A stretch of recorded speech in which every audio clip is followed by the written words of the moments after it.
The Relatives Came by Cynthia Rylant, illustrated by Stephen Gamble. It was in the summer of the year when the relatives came. They came up from Virginia. They left when their grapes were nearly purple enough to pick, but not quite. They had an old station wagon that smelled like a real car, and in it they put an ice chest full of soda pop and some boxes of crackers and some bologna sandwiches, and up they came from Virginia. They left at 4 in the morning when it was still dark, before even the birds were awake.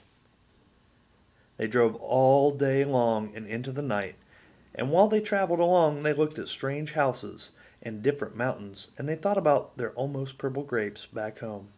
They thought about Virginia, but they thought about us too, waiting for them. So they drank up all their pop and ate up all their crackers and traveled up all those miles until finally they pulled into our yard.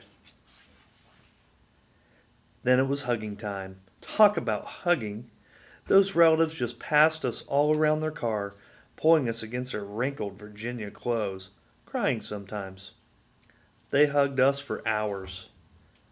Then it was into the house, and so much laughing and shining faces and hugging in the doorways. You'd have to go through at least 4 different hugs to get from the kitchen to the front room. Those relatives. And finally, after a big supper, 2 or 3 times around until we got a turn at the table, there was quiet talk, and we were in 2s and 3s through the house. The relatives weren't particular about beds, which was good, since there weren't any extras, so a few squeezed in with us, and the rest slept on the floor, some with their arms thrown over the closest person, or some with an arm across one person and a leg across another.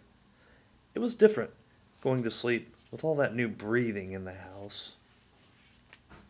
The relatives stayed for weeks and weeks. They helped us tend the garden, and they fixed any broken things they could find. They ate up all our strawberries and melons, then promised we could eat up all their grapes and peaches when we came to Virginia. But none of us thought about Virginia much. We were so busy hugging and eating and breathing together. Finally, after a long time, the relatives loaded up their ice chest and headed back to Virginia at 4 in the morning. We stood there in our pajamas and waved them off in the dark. We watched the relatives disappear down the road. Then we crawled back into our beds that felt too big and too quiet. We fell asleep. And the relatives drove on, all day long and into the night.